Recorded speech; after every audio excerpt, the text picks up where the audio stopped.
Bitcoin को इस level पर काफी दिक्कतें हो रही है, पर एक कॉइन जिसे ऊपर जाने में कोई दिक्कत नहीं हो रही वो है इथेरियम। मैं आज की वीडियो में आप लोगों को यही बताऊंगा कि इथेरियम हमें अब क्या करके दिखा सकता है और ये यहां से कितना ऊपर जा सकता है। मेरे हिसाब से हमें इथेरियम में बहुत ही जल्द एक ब्रेकआउट मिल सकता है, क्योंकि इथेरियम इस समय अपने $2,900 वाले रेजिस्टेंस एरिया के सामने है और पिछली बार जब इथेरियम टॉप आउट हुआ था तो वो बिल्कुल इसी लेवल पर हुआ था। ये हुआ था जब इथेरियम अपने ऑल टाइम हाई से नीचे गिर के फिर ऊपर जाने की कोशिश कर रहा था और उसे इस एरिया से 2 बार काफी बड़ी रिजेक्शन देखने मिली थी और ये फिर से अब उसी लेवल के आसपास पहुंच चुका है। और अगर मैं आपको इस चार्ट पर ये सभी लाइनें हटा के कुछ इंडिकेटर्स दिखाऊं तो आप देख सकते हैं, ये इचिमोकू क्लाउड की तो हम अभी बात नहीं करते, इस VPVR इंडिकेटर पर इथेरियम ने अपने सभी बड़े रेजिस्टेंस एरियाज को तोड़ दिया है और इसके सामने सबसे ज्यादा रेजिस्टेंस थी 1800 से लेकर $2,800 के बीच में और उसके थोड़ा ऊपर भी ये रेजिस्टेंस थी हमारे सामने और अब इथेरियम इसके भी ऊपर निकल चुका है। मैं आपको यही चीज और भी अच्छे से दिखा सकता हूं अगर मैं इस इंडिकेटर की एक्यूरेसी कम कर दूं। तो चलिए इसे अब बदल लेते हैं, इसे बदलकर 40 कर देते हैं। चलिए 40 रख देते हैं। अब आप देख सकते हैं कि इस चार्ट पर मेन वॉल्यूम तो काफी नीचे ही थी और VPVR इंडिकेटर वैसे आपको यही बताता है कि मार्केट में सबसे ज्यादा वॉल्यूम कहां पर है और इस इंडिकेटर को देखकर हम ये कह सकते हैं कि इस चार्ट पर सबसे ज्यादा वॉल्यूम 1600-1700 से लेकर $2,800 के बीच में ही थी और इथेरियम इस समय इन सभी रेजिस्टेंस लेवल्स के ऊपर निकल चुका है। ये इस समय बिल्कुल $2,800 पे है, तो इससे हमें पता चलता है कि ये अपने सभी रेजिस्टेंस एरियाज को अब तोड़ चुका है। और बिटकॉइन पर तो आपको पता ही है कि ये 42,000 वाला लेवल सबसे ज्यादा इंपॉर्टेंट है इस चार्ट पर और ये चीज आप VPVR पर भी देख सकते हैं कि सबसे ज्यादा वॉल्यूम इसी एरिया के आसपास है और बिटकॉइन ऑलमोस्ट इन सभी लेवल्स के ऊपर निकल चुका है और यहां से ये सीधा 47,000 तक या शायद 50,000 तक भी पहुंच सकता है। मेरे हिसाब से तो ये 50,000 तक पहुंच ही जाना चाहिए और तब जाके हमें कुछ और रेजिस्टेंस मिलने लगेगी। और वैसे अगर आपको याद नहीं हो तो मैंने अपनी पिछली वीडियो में आप लोगों से बिल्कुल यही कहा था कि बिटकॉइन को यहां से एक पुल बैक मिल सकता है, क्योंकि ये बहुत ही ज्यादा तेजी से ऊपर जा रहा था। और अगर आप लोगों ने इस चैनल को सब्सक्राइब कर रखा है तो आपने वो वीडियो टाइम पर देख लिया होगा और आपको ये पता होगा। और अगर आपने नहीं किया है सब्सक्राइब तो इसे कर दीजिए और अगर आपको आज की ये वीडियो पसंद आ रही हो तो इसे लाइक भी कर दीजिए। तो सबसे अच्छी चीज ये है इस चार्ट पर कि इतनी तेज रैली के बाद हमें यहां पर एक पुल बैक मिल गया। और अगर मैं आपको अब इस 4 घंटे वाले चार्ट पर ये इचिमोकू क्लाउड दिखाऊं तो ये देखिए कितनी बढ़िया तरीके से बिटकॉइन को यहां से सपोर्ट मिला है। तो बिटकॉइन बिल्कुल 42,000 वाले रेजिस्टेंस एरिया से रिजेक्ट हुआ और यहां 37,000 के करीब गिरा, जहां पर इसके पास ये इचिमोकू सपोर्ट था। और मैं आपको पिछली वीडियो में बता ही रहा था कि हमें ऐसा ही कुछ मिल सकता है मार्केट में। मैं तो वैसे उम्मीद कर रहा था कि बिटकॉइन इससे भी थोड़ा नीचे गिरे, 34, 35, 36,000 के करीब गिरे। अगर इन लेवल्स पर ये गिर जाता तो मैं बहुत खुश होता, पर अभी ये नहीं गिरा, इसमें भी कोई इतनी दिक्कत की बात नहीं है। अगर ऐसा हो जाता तो और भी अच्छा होता, पर इतना पुल बैक भी ठीक ही है। और यहां सबसे ज्यादा जरूरी बात तो यह है कि हमें इस 4 घंटे वाले चार्ट पर इचिमोकू क्लाउड से अब सपोर्ट मिल गया, जो बहुत ही एक बड़ी चीज है, क्योंकि आपको पता ही है मेरे हिसाब से इचिमोकू क्लाउड एक बहुत ही बढ़िया इंडिकेटर है और ये सपोर्ट और रेजिस्टेंस बहुत अच्छे तरीके से बताता है हमें। और इसके अलावा एक और बड़ी चीज इस चार्ट पर जो हुई है वो है ये फिबोनाची रिट्रेसमेंट। जरा देखिए इसे, कितनी बढ़िया रिट्रेसमेंट है। बिटकॉइन बिल्कुल उसी लाइन से आकर बाउंस होकर ऊपर गया। ऐसी चीजें आपको ट्रेडिंग की किताबों में देखने मिलती है। ऐसी चीजें देखकर एक ट्रेडर होने की वजह से मैं बहुत ही ज्यादा खुश हो जाता हूं। ये बिल्कुल एक टेक्स्ट बुक सपोर्ट है फिबोनाची रिट्रेसमेंट से। तो यहां हुआ ये कि बिटकॉइन 42,000 पर सबसे पहले रिजेक्ट हो गया और फिर नीचे गिर के बिल्कुल अपने 382 वाले लेवल से इसको सपोर्ट मिला, जो लेवल मैं आपको पिछली वीडियो में ही बता रहा था कि यहां से हमें एक बाउंस मिल सकता है और बिल्कुल वैसा ही हुआ। इसके साथ साथ हमें बहुत बढ़िया वॉल्यूम भी मिली। जब चार्ट पर हमें ऐसी चीजें देखने मिलती है इतने अच्छे तरीके से, जब बिटकॉइन अपने इंपॉर्टेंट लेवल से बाउंस करता है, तब हम ये कह सकते हैं कि अब बिटकॉइन बहुत ही बढ़िया स्थिति में लग रहा है। मेरे हिसाब से इस मार्केट के पास दम है यहां से एक रॉकेट की तरह ऊपर जाने का। बहुत लोग इस मार्केट में ऐसी चीजों पर ध्यान नहीं देते, पर आप जितना ज्यादा इस मार्केट में रहेंगे और चार्ट्स को देखेंगे तो आपको पता चलता रहेगा कि कौन सी चीजें, कौन से टूल्स हमारे लिए सबसे ज्यादा अच्छे से काम करते हैं और कौन से काम नहीं करते। और जब आपको पता चल जाता है कि क्या सही से काम करता है तो आपको उसे मार्केट में अच्छे तरीके से इस्तेमाल करना आना चाहिए। और ये सब बस मार्केट में रह के और लोगों को देख कर ही पता चलता है। अगर आप किसी को कोई नई चीज यूज करते हुए देखते हैं तो आप भी फिर उसका इस्तेमाल कर सकते हैं और शायद वो चीज आपके लिए भी काम करे। और अगर आपको वैसे नहीं पता कि ये इंडिकेटर क्या होता है और इसका इस्तेमाल कैसे किया जाता है तो इसकी चिंता मत कीजिए, क्योंकि हमारे फोर फ्लाइज एकेडमी कोर्स में इसके लिए पूरा ट्यूटोरियल मैंने बनाया हुआ है और इसके लिए जानकारी आपको डिस्क्रिप्शन में दी हुई है। इसकी और वीआईपी दोनों की लिंक्स आपको डिस्क्रिप्शन में मिल जाएगी। अब एक और चीज जिसके बारे में काफी लोग इस समय बात कर रहे हैं वो है ये हेड एंड शोल्डर्स पैटर्न। ये एक बिल्कुल perfect head and shoulders pattern नहीं है, पर आप काफी आसानी से देख सकते हैं कि ये दाएं और बाएं शोल्डर्स यहां बने हुए हैं और यहां बीच में इसका सर भी बना हुआ है, इसका हेड भी बना हुआ है। ये एक काफी जरूरी पैटर्न हो सकता है, लोग इसे काफी महत्व देते हैं चार्ट पर। और आप देख ही सकते हैं ये इसका लेफ्ट शोल्डर, ये इसका सर और ये इसका राइट शोल्डर है। अब इस पैटर्न से हमें पता ये चलता है कि बिटकॉइन ने सबसे पहले अपना हाई सेट करने की कोशिश की, फिर उसे तोड़ के उसके ऊपर एक और हाई सेट किया, पर तीसरी बार इसने मोमेंटम मतलब दम खो दिया और अपनी पिछली हाई तक भी नहीं पहुंच पाया। और इस तरह से अपना दम, ये मोमेंटम खोने का मतलब हुआ कि मार्केट यहां से अब काफी नीचे गिर सकती है। और ये पैटर्न बनाने के बाद बिटकॉइन गिरा जरूर था $37,000 तक, पर हमें फिर उसके बाद एक काफी अच्छा बाउंस मिल गया और अब बिटकॉइन फिर से 42,000 के करीब पहुंच चुका है, जो एक बहुत ही बढ़िया बात है। और अब इसके साथ साथ आप जब देखते हैं कि इथीरियम के चार्ट पर हमें क्या देखने मिल रहा है, तब हमें पता चलता है कि ये मार्केट अब कितनी ज्यादा एक्साइटिंग हो चुकी है। मैंने वीडियो की शुरुआत में ही आप लोगों को बताया था कि इथीरियम ऑलमोस्ट अपनी सारी रेजिस्टेंस के ऊपर निकल चुका है और ये तो बिटकॉइन से भी अच्छा परफॉर्म कर रहा है। और ये चीज तो मैं काफी समय से कह रहा हूं कि अगर इथीरियम इस लेवल पर फिर से आ जाता है तो इसके पास 2900 वाले लेवल के ऊपर कोई रेजिस्टेंस है ही नहीं। और इस लेवल को भी इथीरियम ने अब तक सिर्फ 3 बार ही टेस्ट किया है, तो इस लेवल के साथ हमारे पास ज्यादा प्राइस हिस्ट्री भी नहीं है। ऊपर जाते हुए हमें यहां पर बिल्कुल कोई रेजिस्टेंस नहीं मिली थी। इथीरियम सीधा इस लेवल के ऊपर एक रॉकेट की तरह चला गया था।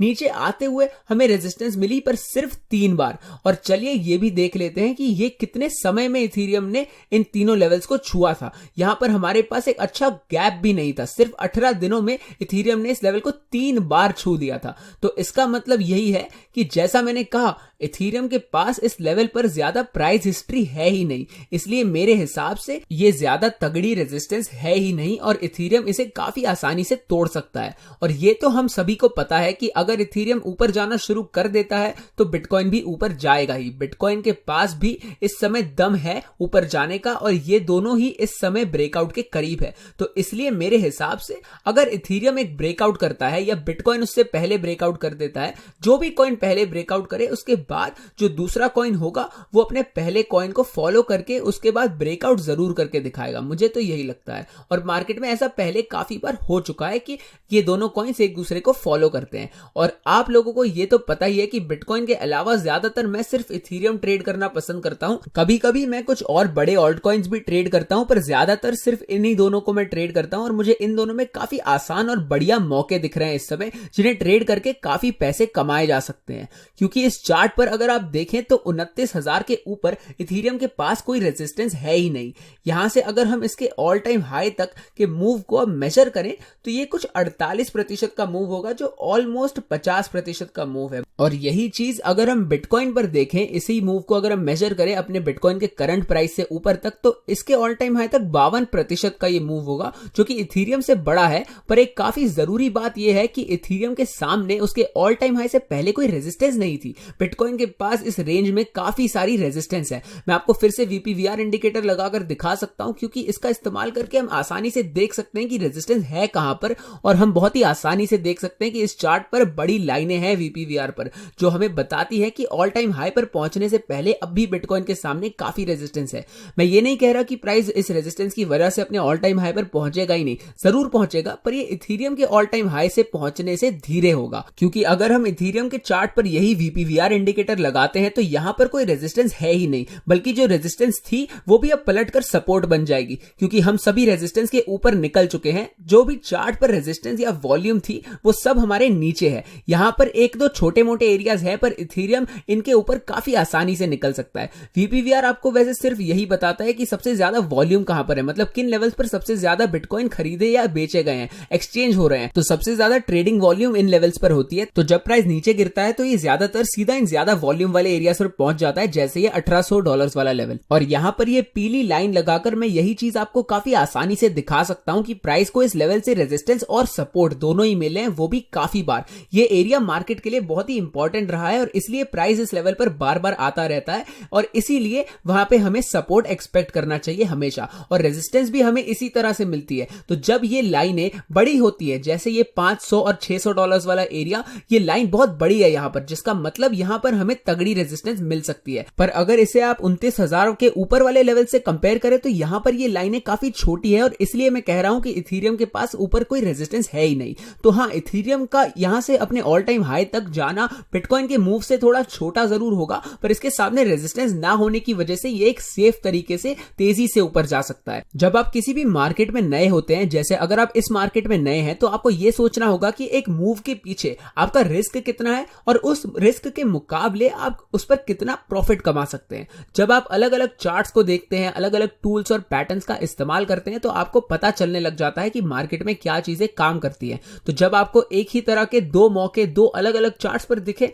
तब आपको फैसला लेना होगा, और अगर आपको पता है कि इनमें से कौन से मार्केट में आपका रिस्क कम है, तो आपको उसे चुनना है। और यहां पर इस मार्केट में मेरे हिसाब से इथीरियम ही वो कॉइन है जहां पर मुझे ज्यादा सेफ तरीके से प्रॉफिट कमाने का मौका मिल रहा है, और ये इसलिए मेरे हिसाब से ट्रेडिंग के लिए काफी बढ़िया है। और मेरी सभी ट्रेड्स की पूरी जानकारी फोरफ्लाइज वीआईपी ग्रुप में जाती है। हर एक ट्रेड के बारे में हर एक चीज, मतलब मेरा एंट्री लेवल, मेरी स्टॉप लॉस, प्रॉफिट टारगेट और ट्रेड के पीछे की मेरी सोच, सभी चीजें वीआईपी मेंबर्स को पता चलती हैं। और चाहे मैं ट्रेड जीतूं या हारूं, मैं अपनी पिछली ट्रेड हारा था, मुझे उस पर कुछ 15% का नुकसान हुआ था, तो वो ट्रेड भी वीआईपी ग्रुप में गई थी। एक 15% का नुकसान काफी बड़ा है मेरे हिसाब से, तो मैं हमेशा इस तरह के लॉसेस से बचने की कोशिश करता हूं, और मैं कोशिश करता हूं कि आगे जाके मुझे फिर से नुकसान ना हो और मेरा सक्सेस रेट अच्छा ही रहे। मैं कोशिश करता हूं कि मैं लगातार प्रॉफिट्स कमाता रहूं। इसे क्रिकेट के हिसाब से अगर आप सोचे तो ये मैं 1-2 रन लेता रहता हूं हर ट्रेड पर, छोटे मोटे प्रॉफिट्स के साथ, पर कभी कभी मुझे एक छक्का मारने का मौका मिलता है, और ये मेरे हिसाब से ऐसा ही एक मौका है इस समय मार्केट में। तो अगर आपको भी देखना है कि मैं किस तरीके से ट्रेड करता हूं, और आपको कुछ ट्यूटोरियल वीडियो भी मिल जाएंगे वीआईपी के अंदर, तो अगर आपको ये ग्रुप ज्वाइन करना है तो इसके लिए स्टेप्स मैंने आपको डिस्क्रिप्शन में दे रखे हैं। डिस्क्रिप्शन में दी गई पहली लिंक को दबाएं और फिर हमारे फ्री गोल्ड टेलीग्राम चैनल के किसी भी पोस्ट के नीचे दिए गए @4flies बटन को दबाएं और फिर दबाएं सेंड मैसेज वाले बटन को, और हम आपको वीआईपी के बारे में सारी जानकारी दे देंगे। तो अब बिटकॉइन के चार्ट पर वापस आते हुए, मेरे हिसाब से बिटकॉइन एक बहुत ही अच्छी स्थिति में है।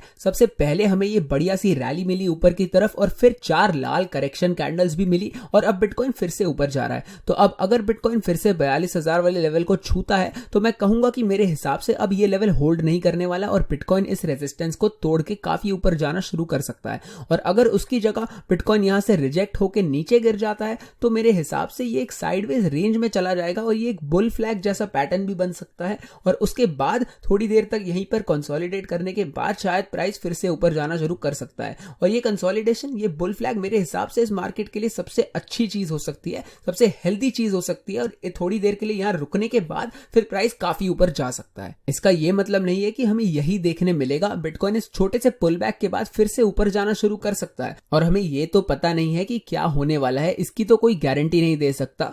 पर हमें इतना पता है कि बिटकॉइन के ऊपर ये आखिरी रेजिस्टेंस है 42,000 पर, और यहां से एक रिजेक्शन मिलने के चांसेस मेरे हिसाब से बहुत ही कम है। मुझे लगता है कि बिटकॉइन में इस समय इतना दम, इतना मोमेंटम जरूर है कि ये यहां से इस लेवल को तोड़ के ऊपर जाना शुरू कर सकता है। पर फिर भी इसके सामने एक दिक्कत जरूर है, वो है ये इचिमोकू क्लाउड, और इसके साथ साथ इस क्लाउड के अंदर बिटकॉइन के सामने ये 200 दिन वाली मूविंग एवरेज भी है, जो बिटकॉइन को रेजिस्टेंस दे सकती है। और ये मूविंग एवरेज इचिमोकू क्लाउड के साथ होने की वजह से बिटकॉइन को 2 रेजिस्टेंस साथ में मिलने वाली है, और इस चीज को हम इग्नोर नहीं कर सकते। ये काफी तगड़ी रेजिस्टेंस है बिटकॉइन के सामने, और यही चीज हमें इथीरियम पर भी देखने मिलती है। ये भी अपने इचिमोकू क्लाउड से लड़ने की कोशिश कर रहा है, और इसके बीच में फंसा हुआ है इस समय। इथीरियम का इचिमोकू क्लाउड वैसे बिटकॉइन वाले से कम रेजिस्टेंस दे रहा है, क्योंकि ये उससे काफी पतला है। इसे अगर हम मेजर करके देखें तो ये सिर्फ एक 15% का क्लाउड है, और अगर बिटकॉइन वाले क्लाउड को हम मेजर करें तो ये ऑलमोस्ट एक 20% बड़ा क्लाउड है, जो 15% से तो काफी बड़ा है। तो इसलिए मैं कह रहा हूं कि इथीरियम की रेजिस्टेंस भी कमजोर है, और इसके तेजी से ऊपर बढ़ने के चांसेस भी ज्यादा है। और इसके अलावा ये एक ऑल्ट कॉइन है, जिसका मतलब ये मार्केट कैप के मामले में भी बिटकॉइन से छोटा है, और इसी वजह से बिटकॉइन से ज्यादा तेजी से ऊपर या नीचे जा सकता है इथीरियम। तो जब आपको ये सब चीजें पता होती है, तो आपके लिए ट्रेडिंग करना थोड़ा आसान हो जाता है, क्योंकि आप फिर सोच समझकर एक प्लान बना के उसके हिसाब से ट्रेड कर सकते हैं, और फिर आप बहुत पैसे कमा सकते हैं मार्केट में। और अगर आपको बिटकॉइन ट्रेड करने के लिए कोई भी प्लेटफॉर्म चाहिए, तो बायबिट मेरे हिसाब से बहुत ही बेहतरीन एक्सचेंज है। बायबिट पर साइन अप करने के लिए मैंने आपको लिंक डिस्क्रिप्शन में दे रखा है, और इस लिंक का इस्तेमाल करके आपको $2,600 तक का बोनस भी मिल सकता है, जो निर्भर करता है आपके डिपॉजिट अमाउंट पर। तो इसका मतलब है कि अगर आप बायबिट पर साइन अप करेंगे तो आपको मुफ्त में कुछ पैसा मिलेगा ट्रेड करने के लिए, जिसका इस्तेमाल करके आप ट्रेड करके उस पर जो प्रॉफिट कमाएंगे वो आप अपने बैंक अकाउंट में भी बाहर निकाल सकते हैं। तो बायबिट को जरूर चेकआउट कीजिएगा। मैं सिर्फ बायबिट यूज करता हूं और मेरे हिसाब से ये सबसे बढ़िया एक्सचेंज है। तो इस समय मार्केट में हमारे पास काफी सारे मौके हैं ट्रेड करने के लिए और प्राइस यहां से शायद नीचे भी गिर सकता है, क्या पता। पर एक ट्रेडर होने के नाते आपको दोनों तरफ से मार्केट को अच्छे से एनालाइज करके समझकर एक फैसला लेना होता है और फिर खुद को एक साइड पर कमिट करके उस पर एक ट्रेड लेनी होती है और तब आप पैसे कमा सकते हैं। मैं उम्मीद करता हूं आपको ये वीडियो पसंद आई होगी। इसे लाइक कर दीजिए, चैनल को सब्सक्राइब भी कर दीजिए और मिलते हैं अगली वीडियो में।